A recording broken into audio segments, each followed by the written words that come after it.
तू।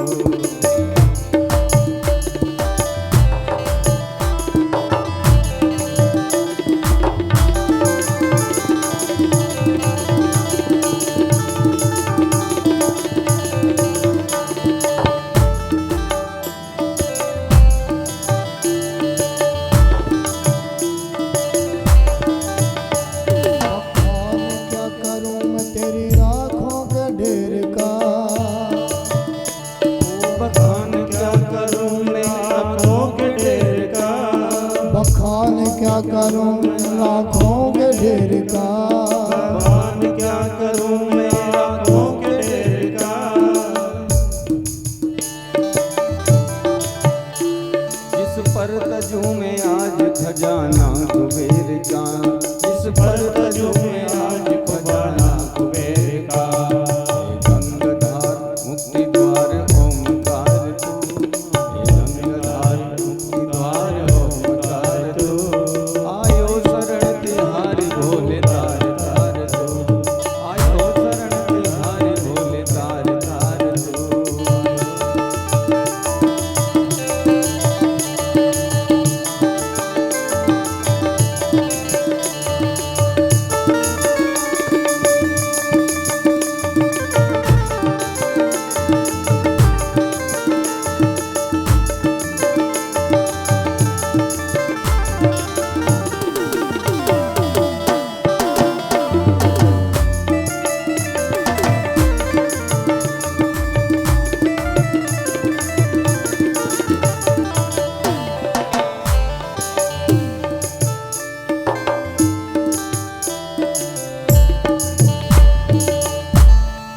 शंकर भगवान की जय। बोलिए भक्त वत्सल भगवान की जय हो।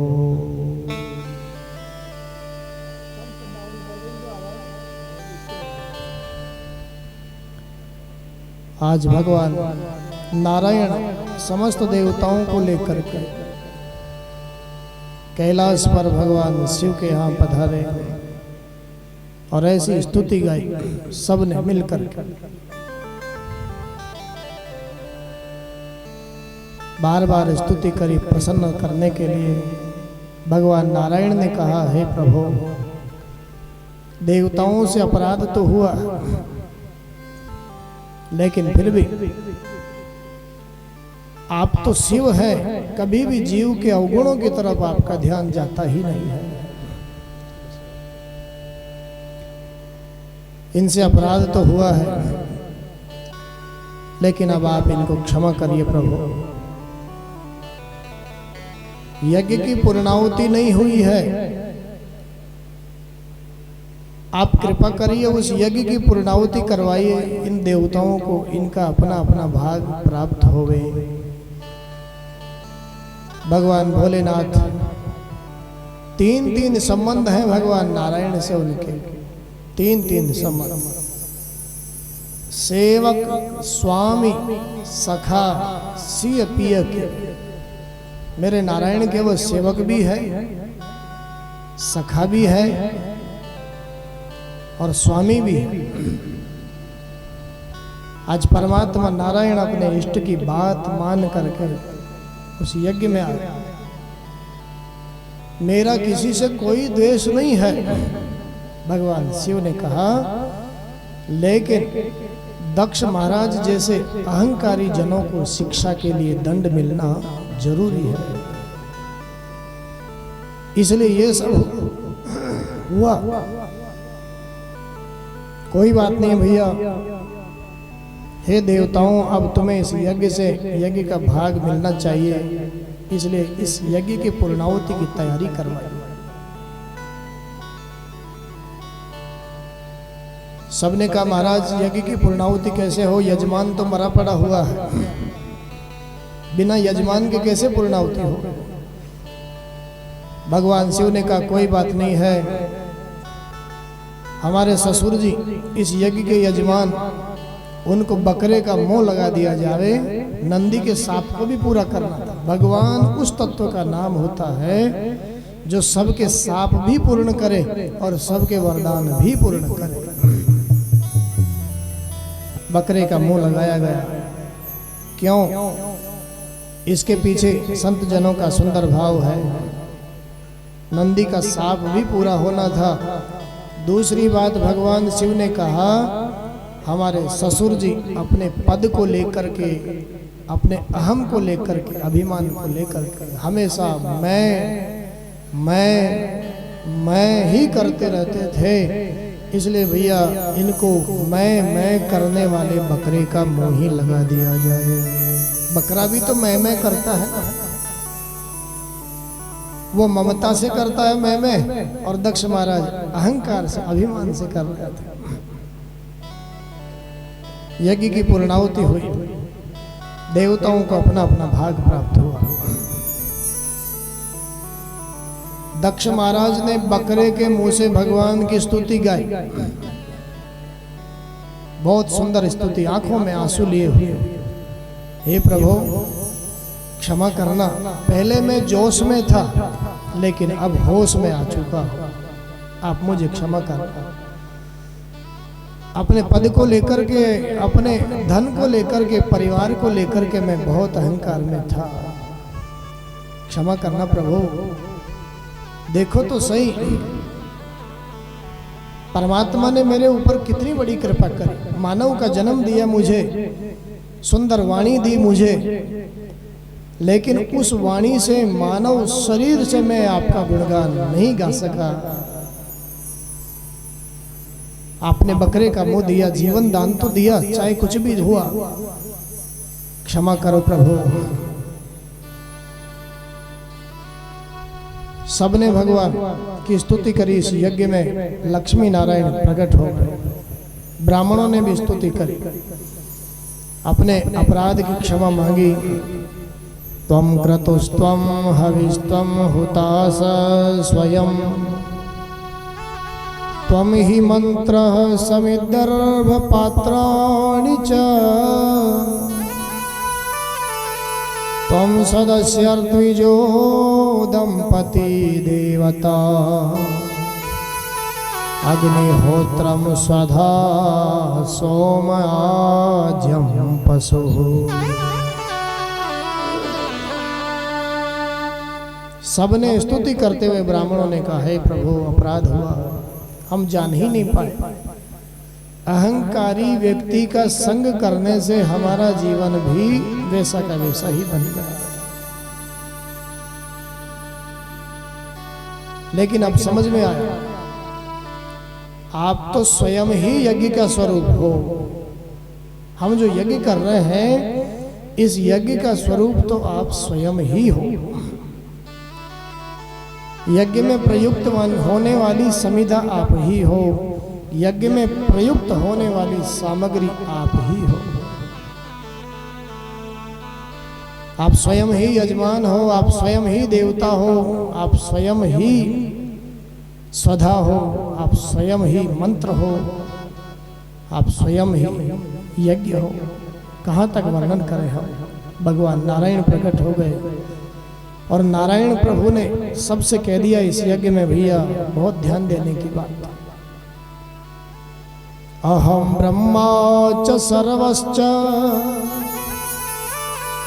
जगतः कारणं परम, आत्मेश्वर उपद्रष्टा स्वयं दृग्य विशेषणः। भगवान नारायण कह रहे हैं इस यज्ञ में प्रकट होकर के, भैया बहुत ध्यान देने की बात है। लीला की सिद्धि के लिए हम तीनों देव अलग अलग दिखाई देते हैं, ब्रह्मा, विष्णु और महेश। लेकिन वास्तव में देखा जावे तो हम तीनों एक ही है। ये बात भगवान नारायण ने अपने मुंह से इस यज्ञ में कहा, हम तीनों एक ही हैं। हम में जो भेद करता है वो अपराधी है। भगवान नारायण कहते हैं हम तीनों में जो भेद दृष्टि रखता है वह अपराधी है। गाते तो हम भी रोज है, ब्रह्मा विष्णु सदा शिव जानत अविवेका प्रणवाक्षर के मध्य ये तीनों एका।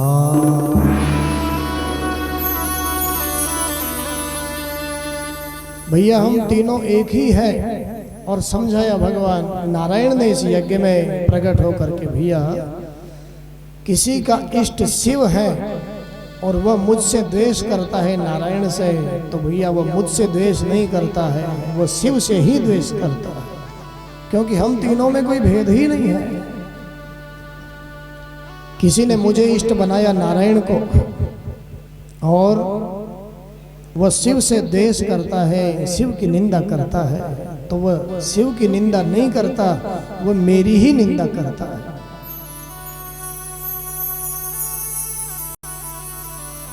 और भैया ये कथा तो कहती है, इसीलिए दक्ष महाराज के इष्ट परमात्मा नारायण थे, लेकिन उन्होंने शिव जी से द्वेष किया तो ऐसी संकट की स्थिति आ गई, तो भी भगवान नारायण एक बार भी बचाने के लिए नहीं आए। क्यों? क्योंकि शिव और मुझ में तो कोई भेद ही नहीं है। तुमने शिव से द्वेष नहीं किया, तुमने तो मुझसे ही द्वेष कर लिया। कथा कहती है पूजा वह श्रेष्ठ पूजा नहीं है, हम अपने इष्ट की प्रशंसा करें और दूसरों से बैर करें, दूसरों की निंदा करें, वह पूजा श्रेष्ठ कभी नहीं हो सकती है। यज्ञ की पूर्णाहुति हुई, देवताओं को अपना अपना भाग मिला। भगवान शिव से भृगु ऋषि ने प्रार्थना करी, महाराज वो आपके गण आए थे ना, वो मेरी दाढ़ी उखाड़ दी उन्होंने इस यज्ञ में। भगवान शिव ने कहा कोई बात नहीं है, तुमने दाढ़ी पर हाथ फेर फेर करके सती का मजाक किया था ना, इसलिए तुमको ये दंड मिला। तो अब महाराज भगवान शिव कहते हैं अब तुम्हारे पूरी दाढ़ी आएगी नहीं, वो थोड़ी थोड़ी यहाँ आ जाएगी, यहाँ आ जाएगी, यहाँ आ जाएगी, बस ऐसे ही थोड़ी थोड़ी दाढ़ी आएगी। पूषा मुनि ने कहा महाराज वो आपके गण जो हैं उन्होंने मेरे दांत तोड़ डाले। भैया तुमने भी शायद दांत दिखा दिखा करके सती का मजाक किया होगा, इसलिए तुम्हें भी ये दंड मिला। अब भगवान शिव ने कहा अब दांतों की कोई जरूरत नहीं है, अब तो सतुआ घोल करके बस पियो, हल्का भोजन खिचड़ी दलिया आदि पी करके भगवान का भजन करो। क्या जरूरत है वो दांतों की? बोलिए भक्तवत्सल भगवान की जय हो। सुखदेव जी महाराज ने पावन कथा सुनाई। परीक्षित महाराज ने पूछा गुरुदेव आपने कथा तो बहुत अच्छी सुनाई, लेकिन थोड़ा सा संदेह मुझे इस कथा में हो रहा है, मैं आपसे पूछना चाहता हूँ। यज्ञ तो पवित्र कर्म माना गया है, यज्ञ की बराबरी तो कोई कर्म कर ही नहीं सकता, ऐसा पवित्र कर्म है यज्ञ। तो क्या गुरुदेव यज्ञ जैसा पवित्र कर्म भी नष्ट हो सकता है क्या? आपने कहा दक्ष महाराज का यज्ञ नष्ट हो गया, तो मैं आपसे पूछता हूँ यज्ञ तो पवित्र कर्म है, क्या यज्ञ जैसा पवित्र कर्म भी नष्ट हो सकता है क्या? सुखदेव जी महाराज गदगद हो गए और कहने लगे रे भैया क्या कहूं मैं तुमसे।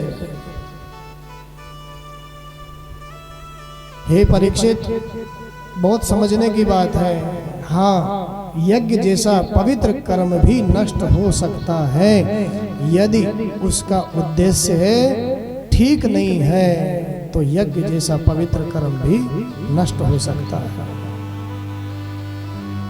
हम पूजा करते हैं, हम पाठ करते हैं, कर्म कर रहे हैं, यज्ञ कर रहे हैं, कथा सुन रहे हैं, अगर हमारा उद्देश्य इसके प्रति ठीक नहीं है, हमारा उद्देश्य इस पूजा के प्रति, यज्ञ के प्रति, कथा सुनने के प्रति किसी को नीचा दिखाना हो, किसी का अपमान करना हो, तो भैया आपका यज्ञ जैसा कर्म भी नष्ट हो जाएगा। दक्ष महाराज का यज्ञ क्यों नष्ट हो गया? क्योंकि उसका उद्देश्य ठीक नहीं था।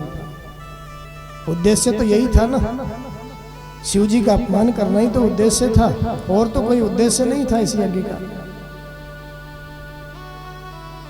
बहुत समझने की बात है, हम पूजा कर रहे हैं, पाठ कर रहे हैं, यज्ञ कर रहे हैं, भजन कर रहे हैं, परोपकार कर रहे हैं, कथा सुन रहे हैं, लेकिन अगर अपने जीवन का उद्देश्य ठीक नहीं है ना, ये सब हम किसी को नीचा दिखाने के लिए, किसी का अपमान करने के लिए करते हैं, तो हमारा किया कराया सब का सब नष्ट हो सकता है। बोलिए भक्तवत्सल भगवान की जय। सुखदेव भगवान कहते हैं परीक्षित से, राजन, यही सती माता दूसरे जन्म में फिर पर्वतराज हिमालय के यहाँ बेटी बनकर के प्रगटी। नाम हो गया पार्वती। पर्वत की बेटी है ना, इसलिए पार्वती नाम पड़ गया। माता पिता ने खूब समझाया, सप्त ऋषियों ने परीक्षा लेना चाहिए खूब, लेकिन मन में संकल्प कर लिया, जन्म जन्मांतरों से शिव के चरणों में मेरा प्रेम है, और इस जन्म में भी चाहे कितने ही जन्म बीत जाए मेरे, लेकिन मन का संकल्प है भगवान शिव के चरणों की ही मैं दासी बनूं, नहीं तो भले कुंवारी ही रह जाऊं। जन्म कोटि लगी रगड़ हमारी, बरऊं शंभु नत रहूं कुंवारी। भगवान शिव ने इसी जन्म में चरणों की दासी बना लिया। हिमालय राज ने बड़ी धूमधाम से भगवान शिव के साथ विवाह कर दिया। ऐसे दया के सागर भगवान शिव। सुखदेव भगवान कहते हैं, भैया इदम पवित्रम परमीश चेष्टितम यशस्यमायुष्यमगो गमर्षणम यो नित्यदा कर्ण्य नरो कीर्तये धुनोत्यगम कौरव भक्ति भावत। भैया भगवान शिव के इस पावन चरित्र को जो लोग सुनते हैं, सुनाते हैं श्रद्धा से, उनके जीवन के समस्त पाप नष्ट हो जाते हैं और परमात्मा नारायण के चरणों में उसकी सहज प्रीति हो जाती है। आगे फिर सुखदेव जी महाराज ने अधर्म का वंश सुनाया। ये अधर्म ब्रह्मा जी की पीठ से पैदा हुआ है। सृष्टि की रचना अधर्म का वंश सुनाया। हे परीक्षित, हे राजन, अधर्म की पत्नी का नाम है झूठ। क्या नाम है अधर्म की पत्नी का? नाम झूठ। अधर्म की पत्नी से यहाँ पर क्रोध और हिंसा ने जन्म लिया। फिर आगे चल करके इसी के वंश में फिर गाली और कली ने जन्म लिया। फिर इसके बाद भय और मृत्यु ने भी अधर्म के वंश में ही जन्म लिया। आखिरी में अधर्म के वंश में ही यातना और नरक का जन्म हुआ। कहने का सुंदर भाव यह है, यदि हम अपने जीवन में सत्य का आचरण छोड़ करके झूठ का सहारा लेते हैं तो हम धर्मात्मा नहीं हो सकते। समझो शायद हम अधर्म का ही सहयोग कर रहे हैं। यदि जीवन में हम क्रोध करते हैं तो भी हम धर्मात्मा नहीं बन सकते। शायद हम कहीं ना कहीं अधर्म का ही सहयोग कर रहे हैं। परीक्षित महाराज ने कहा, गुरुदेव, अधर्म का वंश मुझे नहीं सुनना है। आपने मनु महाराज की तीनों बेटियों का वंश मुझे सुनाया, बहुत अच्छा लगा। आपने मनु महाराज के 2 बेटे भी बताए थे। अब मैं उनका वंश वर्णन सुनना चाहता हूं। बड़े बेटे वैसे तो प्रियव्रत है राजन, लेकिन प्रियव्रत तो भगवान का भजन करने के लिए वन में चले गए तो उत्तानपाद को ही राजा बनाया। उत्तानपाद को राजा बनाया। इसके दो रानियां हैं, एक का नाम सुरुचि और एक का नाम सुनीति। सुनीति महारानी के जो बेटा हुआ उसका नाम ध्रुव है और सुरुचि के जो बेटा हुआ उसका नाम उत्तम है। बहुत समझने की बात। ये कथा तो सबको मालूम है, लेकिन इस कथा का आध्यात्मिक अर्थ हम समझें। आध्यात्मिक अर्थ सुखदेव जी महाराज बता रहे हैं। कौन है उत्तानपाद? जिसके पांव ऊपर को हो और सिर नीचे को हो, वही उत्तानपाद। इस दृष्टि से तो हम सब भी उत्तानपाद ही है। क्यों? क्योंकि माँ के गर्भ में हमारी भी कुछ स्थिति ऐसी ही थी, इसलिए जगत का हर प्राणी उत्तानपाद है। और हम ही उत्तानपाद हैं तो हमारी फिर ये रानियां हैं, हमारी बुद्धि ही हमारी रानी है। किसी के पास शास्त्र की नीति पर चलने वाली बुद्धि है, उसका नाम सुनीति बुद्धि है। और किसी किसी के पास अपने मनमाने ढंग से चलने वाली बुद्धि है, उसका नाम सुरुचि बुद्धि है। ये दोनों बुद्धियां लोगों के जीवन में देखी जा सकती है, वही हमारी रानियां हैं। शास्त्र की नीति पर यदि हमारी बुद्धि चलने वाली है तो वो हमारी सुनीति नाम की रानी है। और मनमाने ढंग से चलने वाली बुद्धि यदि हमारे पास में है तो वह हमारी सुरुचि नाम की रानी है। होता है ना कभी कभी, हम तो ऐसा ही करेंगे, हमें जो जचेगा वही करेंगे, हम तो किसी को अच्छा लगे या बुरा लगे हम तो ऐसे ही रहेंगे। ये सुरुचि नाम की हमारी बुद्धि। कहने का भाव यही है, अगर सुनीति बुद्धि यदि हमारे पास में है तो वहां जो विचार पैदा होंगे वह ध्रुव जैसे विचार पैदा होंगे। ध्रुव माने अटल, अविनाशी, दृढ़ विचार पैदा होंगे। और सुरुचि बुद्धि यदि जीवन में है तो वहां तमोगुण से युक्त विचार पैदा होंगे, क्योंकि उसके बेटे का नाम है उत्तम। आध्यात्मिक अर्थ सुखदेव जी महाराज ने बताया। और ऐसी कथा है, छोटी रानी के आकर्षण में राजा ने बड़ी रानी का त्याग कर दिया। शास्त्र की नीति पर चलने वाली रानी का त्याग कर दिया। भगवान की कृपा से बड़ी रानी को बेटा है जिसका नाम ध्रुव है। सुंदर संस्कार देती है माँ अपने बालक को। ठाकुर जी की सेवा करवाती है उस बालक के हाथों से। संतों का सत्संग करवाती है उस बालक से। 4 साढ़े 4 वर्ष की उम्र हुई। एक दिन पिता से मिलने के लिए राज दरबार में पधारे बालक ध्रुव। पिता भी गोद में लेना चाहते हैं उस बालक को। बालक गोद में चढ़ना ही चाहता है, तब तक सौतेली माँ ने डांट दिया और डांट करके कहा, हे बालक, नवत्स नृपतेर्दिष्ण्यं भवानारोढुमर्हति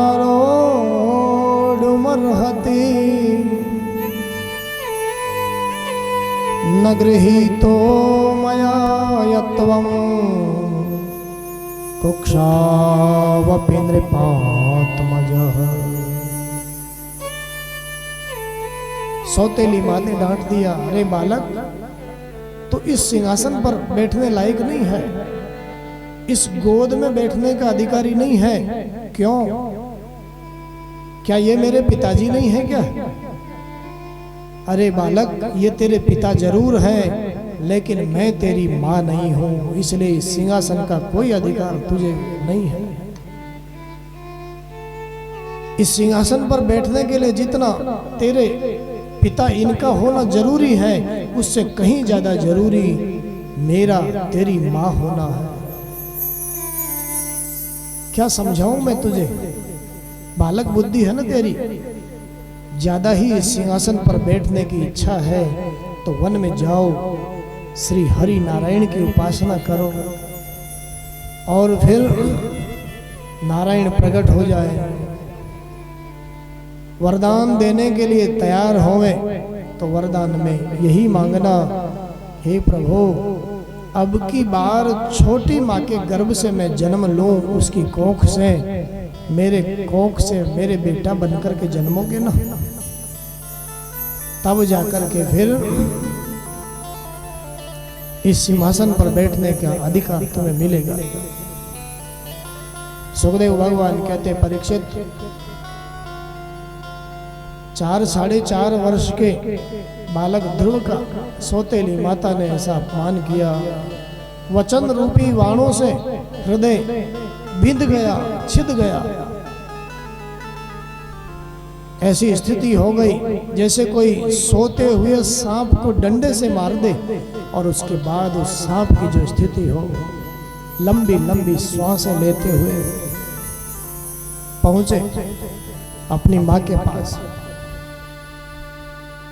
बालक की आंखों में आंसू देखे मां ने कारण पूछा, ध्रुव जी महाराज ने कुछ नहीं कहा।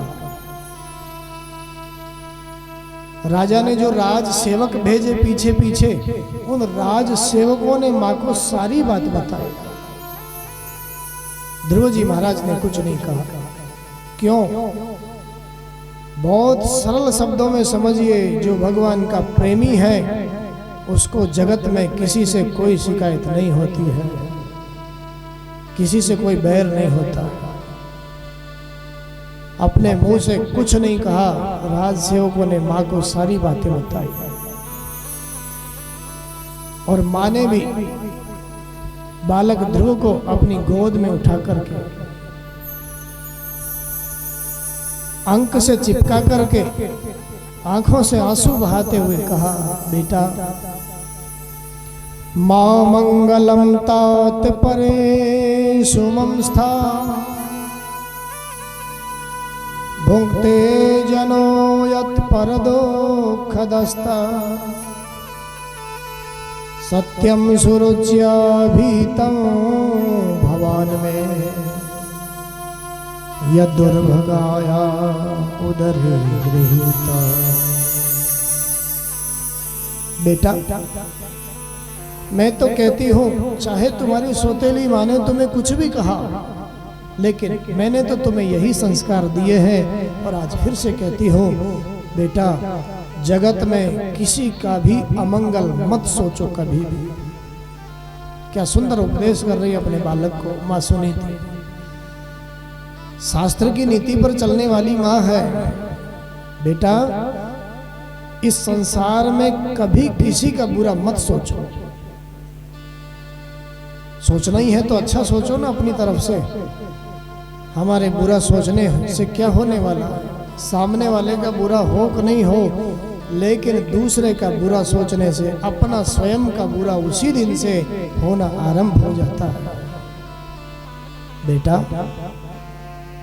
अरे तुम्हारे तो कर्म ही देवताओं जैसे थे, लेकिन न जाने किस कर्म के कारण तुमने मुझ दुर्भगा के कोख से उदर से जन्म लिया।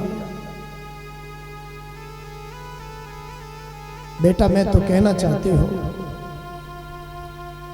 वास्तव में मैं तुम्हारी माँ नहीं हूं, वास्तव में तुम्हारी माँ तो तुम्हारी सौतेली माँ सुरुचि ही है। भले ही वह सौतेली माँ है, लेकिन उसने कुछ भी गलत नहीं कहा। जो कुछ कहा है सब सत्य कहा है। मैं तो कहती हूँ ऐसी माँ तो भगवान सबको ही देवे। जो माँ अपने संतान को भगवान से जुड़ने के लिए, प्रेम करने के लिए प्रेरणा दे, ऐसी माँ भगवान सबको दे। मैं तुम्हारी माँ नहीं हूँ, तुम्हारी वास्तविक माँ सुरुचि है। कोई गलत नहीं कहा उसने। बेटा मैं तो कहती हूँ, आज जाना है तो अभी जाओ, अभी जाना है तो अभी जाओ, कल जाना है तो आज जाओ। माता जी को प्रणाम किया और बालक ध्रुव आशीर्वाद लेकर जा रहे हैं वन में अपने प्रभु को प्रकट करने के लिए। बीच रास्ते में नारद जी महाराज मिल गए। देखो तो सही, विश्वास पक्का है या कच्चा? भगवान को प्रकट करने के लिए तो जा रहा है, लेकिन दिखावे के लिए तो बहुत लोग भगवान को प्रकट करने का प्रयास करते हैं। कहीं संसार के लोगों जैसा ही इसका भी विश्वास हो कहीं। नारद जी ने परीक्षा ली। संत को देखते ही साष्टांग चरणों में लेट गए ध्रुव बालक। नारद जी ने उठाया, गले से लगा लिया और कहा, भैया कहाँ जा रहे हो? महाराज वन में जा रहे हैं भगवान को प्रकट करने। नारद जी कहते हैं, भैया वन में कोई भगवान नहीं रहता है। वन में तो बब्बर शेर रहता है, शेर।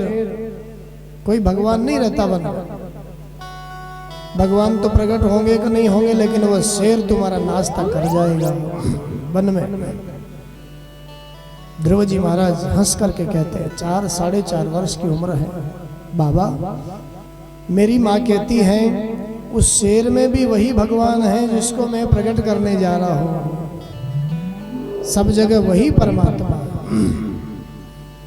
हरि व्यापक सर्वत्र समाना, हरि व्यापक सर्वत्र समाना, हरि व्यापक सर्वत्र समाना, हरि व्यापक सर्वत्र समाना, प्रेम ते प्रगट होई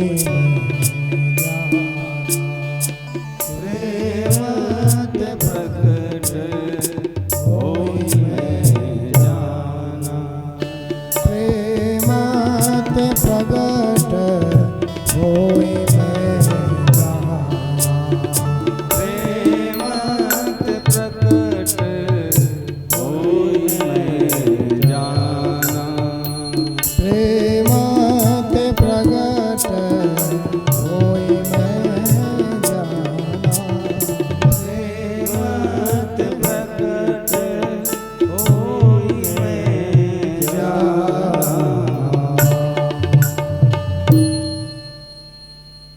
वो परमात्मा तो सब जगह सर्वदा सदा सर्वदा विद्यमान है। ऐसी कोई जगह नहीं है, ऐसा कहीं वर्णन नहीं है कि भगवान इस जगह पर 10 बजे से 12 बजे तक ही मिलेंगे और इसी जगह मिलेंगे। ऐसा कोई वर्णन नहीं है। हरि व्यापक सर्वत्र समाना, समान रूप से सर्वत्र सदा सर्वदा कण कण में व्याप्त है। लेकिन उसको प्रकट करने के लिए प्रेम की आवश्यकता है। बिना प्रेम रीझे नहीं नटवर नंद किशोर।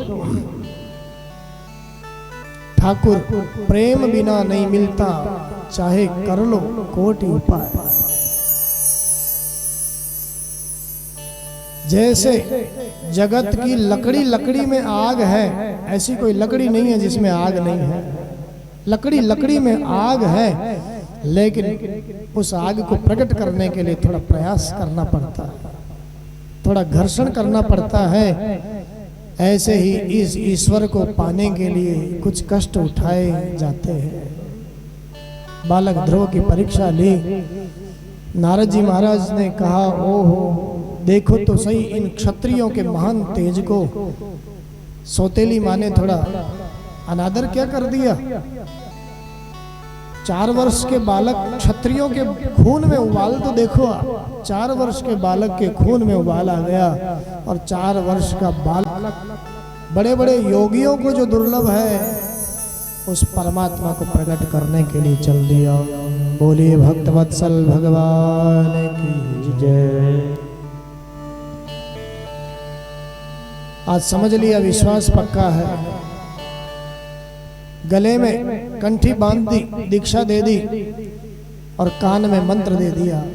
विधि समझा दी, बेटा मथुरा के बगल में यमुना किनारे मधुवन नाम का एक स्थान है। मैंने जो विधि बताई है उस विधि के द्वारा, अभ्यास के द्वारा भजन करना, मेरा विश्वास है वो परमात्मा तुम्हें जरूर मिले। आज अधिकारी शिष्य मिल गया। जैसे हम चाहते हैं जीवन में हमें सदगुरु मिले, समर्थ सदगुरु मिले, ऐसे ही सदगुरु की भी इच्छा रहती है जीवन में कोई पात्र शिष्य मिले। आज पात्र शिष्य मिला। मधुवन में आए ध्रुव जी महाराज, यमुना में स्नान किया और गुरु जी ने जैसी विधि बताई थी इस विधि से अभ्यास के द्वारा धीरे धीरे धीरे धीरे भजन करने लग गए। पहला महीना भजन का प्रारंभ हो रहा है। त्रिरात्रांते त्रिरात्रांते कपित्थ बदरासन आत्मवृत्त्यनुसारेण मासं निन्नेर्चयन् हरि। पहला महीना प्रारंभ हुआ, 3 दिन तक कुछ नहीं खाते। 3 पूरे हो जाते तो कैथ बद्री के फल तोड़ करके खा लेते। निरंतर भजन चल रहा है। दूसरा महीना प्रारंभ हुआ, 6 दिन तक कुछ नहीं खाते। 6ठा दिन पूरा हो जाता है तो फल खाना छोड़ दिया, पत्ते खा लेते हैं। निरंतर भजन चल रहा है। तीसरा महीना प्रारंभ हुआ, 9 दिन तक कुछ नहीं खाते। अब जल पी करके भजन कर रहे हैं विधि के द्वारा, धीरे धीरे अभ्यास। चौथा महीना प्रारंभ हुआ, 12 दिन तक कुछ नहीं खाते। 12वां दिन पूरा होता है तो हवा पी करके ही काम चला। योगी बन गए, हवा पी करके ही अब भजन कर रहे हैं। भजन तो निरंतर चल रहा है। गुरुदेव ने जो मंत्र दिया है, 12 मंत्र, ओम नमो भगवते वासुदेवाय, ये 12 अक्षर का मंत्र गुरुदेव ने बताया। 5वां महीना प्रारंभ हुआ। चौथे महीने में हवा पीने का अभ्यास हो गया। 5वें महीने में श्वास को जीत करके योगी बन करके ब्रह्मरंध्र में स्थापित कर, एक पांव से खड़े, श्वास को जीत करके ब्रह्मरंध्र में स्थापित किया तो सारी दुनिया को सांस देने वाला बालक ध्रुव के हृदय में प्रकट हो गया। बोलिए श्रीमन्नारायण भगवान की जय। चतुर्भुज रूप में प्रकट हुए भगवान बालक ध्रुव के हृदय में। सारी दुनिया का ही श्वास मानो रुक सा गया, क्योंकि सारी दुनिया को श्वास देने वाला बालक ध्रुव के हृदय में प्रकट हो गया। देवता लोग, मनुष्य लोग ब्रह्मा जी की शरण में गए। महाराज क्या करें, हमें श्वास नहीं आता, घुटन सी होती है। ब्रह्मा जी महाराज कहते हैं, अरे भैया, जो हाल तुम्हारा है वही हाल हमारा भी है। चींटी से लेकर के ब्रह्मा जी पर्यंत सबकी यही दशा है, किसी को ठीक से सांस नहीं आता।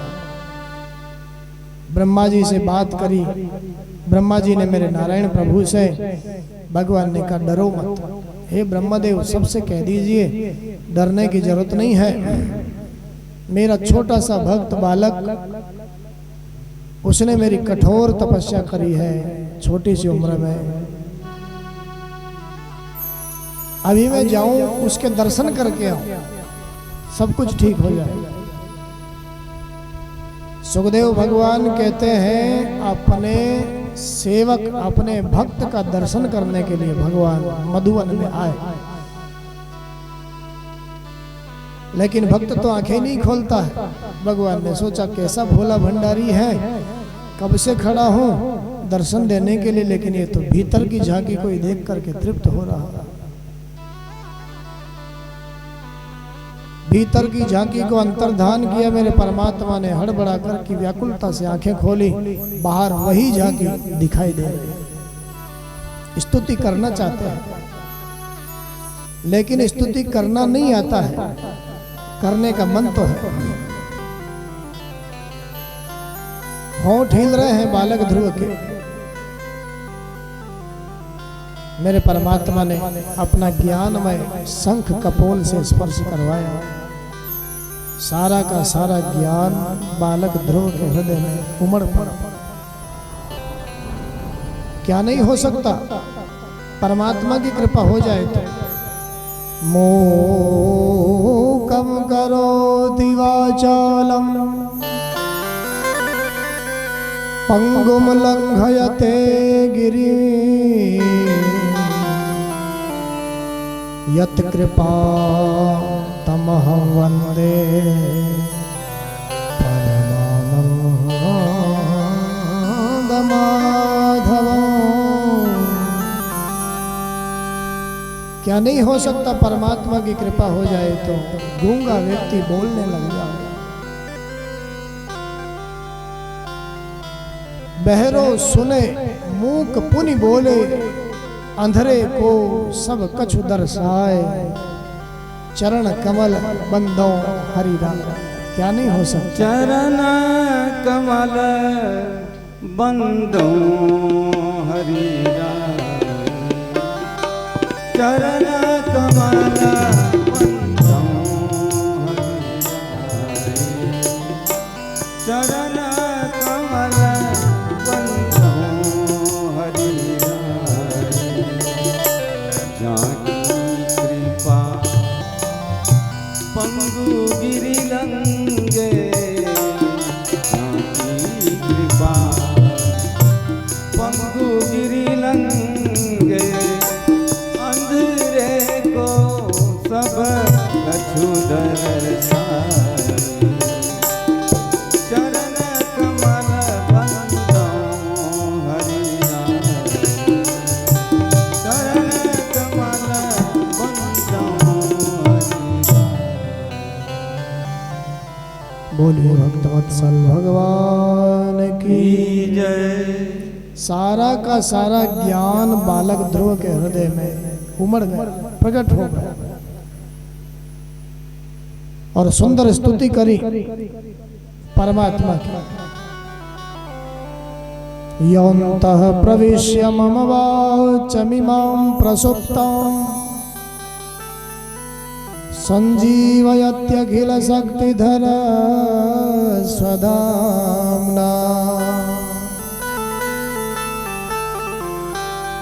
अन्यास्तहस्तचरणश्रवणत्वगादि प्राणान्नमो भगवते पुरुषाय तुभ्यम्। हे प्रभु, आपने मेरी सोई हुई वाणी को मेरे अंतःकरण में प्रविष्ट होकर के जगा दिया। इसके बदले में मैं आपको कुछ देना चाहता हूं। क्या दूं मैं आपको? मेरे पास शरीर है, ये आपका दिया हुआ है, इंद्रियां हैं, ये आपकी दी हुई है। क्या दूं मैं आपको? अपना कहलाने लायक मेरे पास तो कुछ है ही नहीं। मैं कुछ देना चाहता हूं, लेकिन क्या दूं मैं आपको? सब कुछ तो आपका ही है। मेरे पास आंख जरूर है प्रभु, लेकिन उस आंख में देखने की जो शक्ति है वह आपके द्वारा ही प्रदत्त है। जब आप अपनी उस शक्ति को वापस ले लोगे ना, तो आंख तो मेरे पास रहेगी, लेकिन उस आंख से मुझे कुछ दिखाई नहीं देगा। मैं क्या दूं आपको? हे प्रभु, आपका सबसे बड़ा पुरुषार्थ यही है, आप अपने भक्तों की हर तरह से रक्षा करते हैं, सुरक्षा करते हैं। जैसे गौ माता ने कैसे रक्षा करते हैं, बड़ा सुंदर ध्रुव जी महाराज ने अपनी स्तुति में उदाहरण दिया।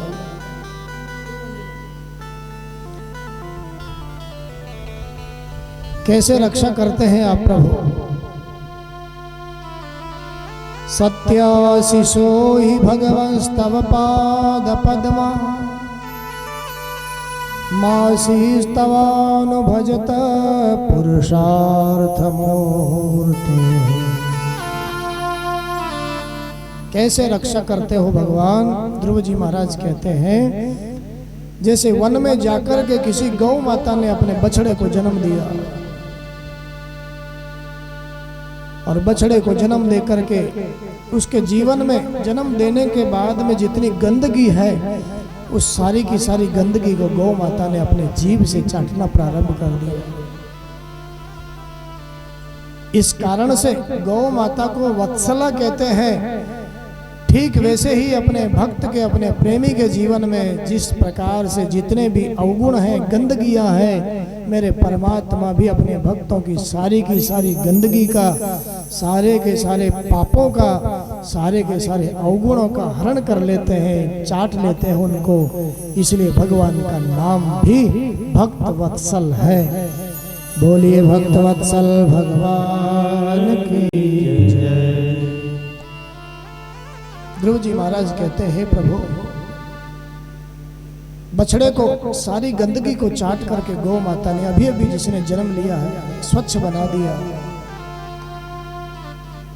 कोमल कोमल उसकी त्वचा है, कोमल कोमल उसके शरीर का जिसने अभी जन्म लिया मांस है। जंगल के हिंसक जानवर चारों तरफ घेरा डाल करके खड़े हो, ओहो कोमल कोमल मांस खाने को मिलेगा आज तो इस बछड़े का। लेकिन प्रभु उस बछड़े की मां व गौ माता जंगल के हिंसक जानवरों को कभी सींगों से मार मार करके, कभी अपने लातों से मार मार करके भगा देती है वहां से। उस बछड़े को आंच नहीं आने देती है। प्रसव की पीड़ा है, अभी अभी बछड़े को जन्म दिया है, लेकिन अपनी पीड़ा को भूल करके अपने बालक की हर तरह से रक्षा करती है, सुरक्षा करती है। हे प्रभु ठीक वैसे ही आप भी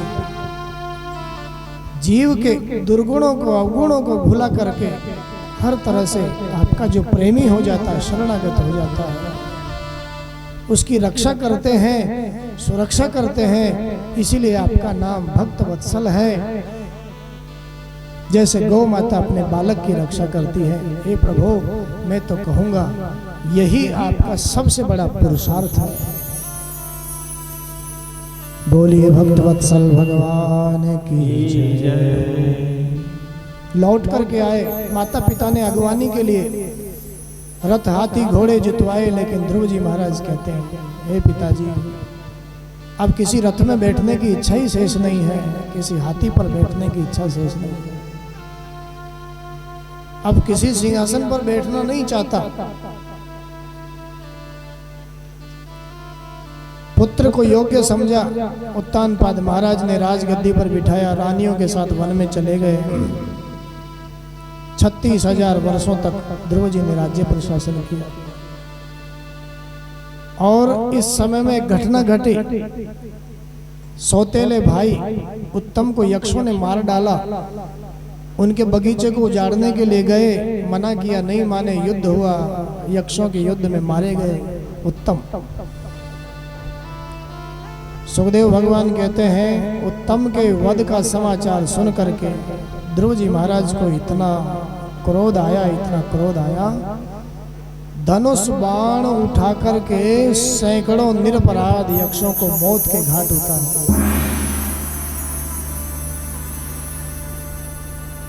स्वयंभू मनु महाराज ने आकर के उपदेश दिया, समझाया, बेटा जिस रास्ते पर तुम चल रहे हो ना, ये हिंसा का रास्ता भगवान के प्रेमियों का नहीं है।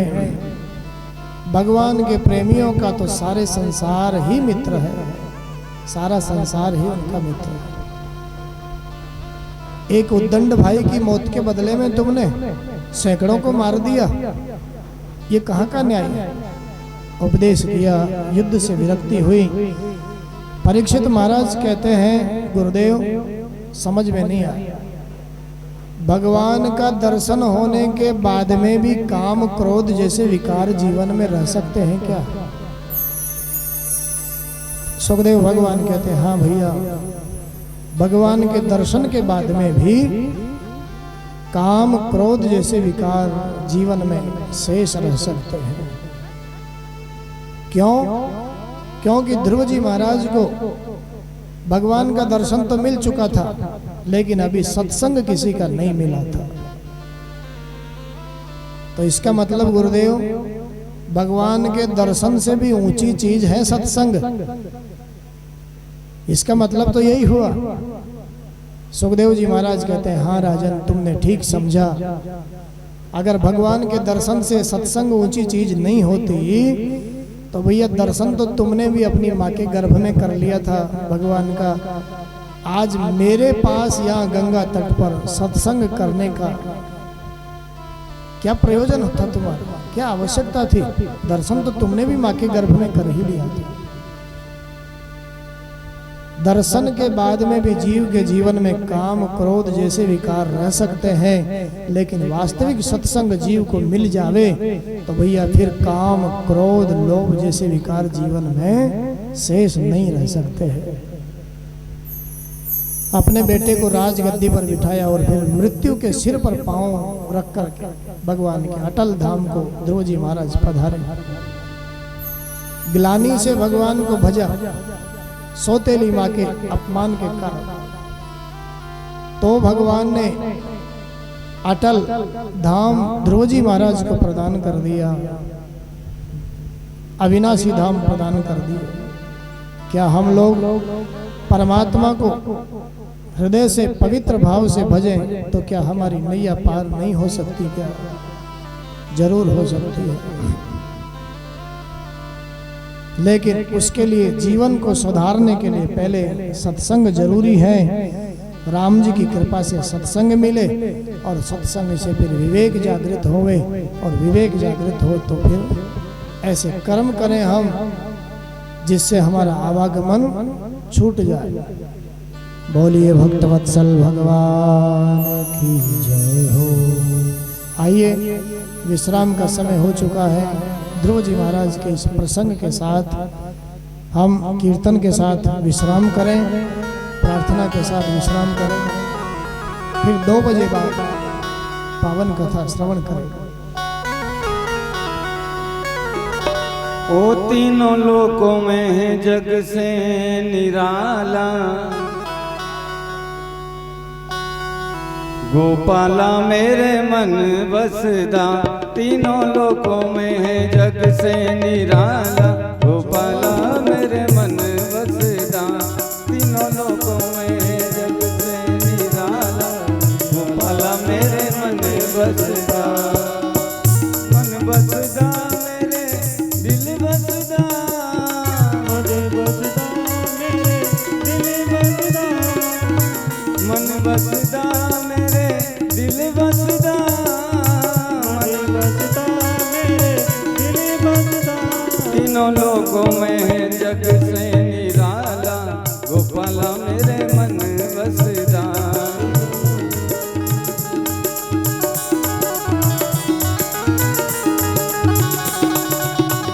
गोपाला मेरो नंद लाला, गोपाला मेरो नंद लाला, गोपाला मेरो नंद लाला, गोपाला मेरो नंद लाला।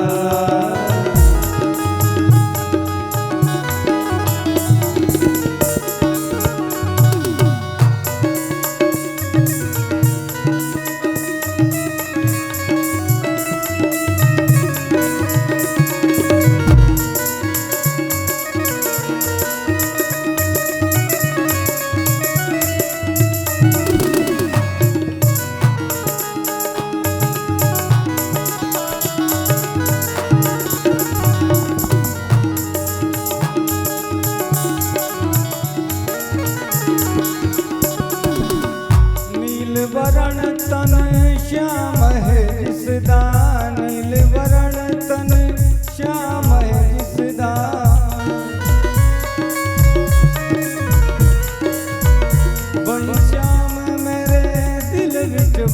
जावन बड़ी श्याम मेरे दिल बिच बस जावन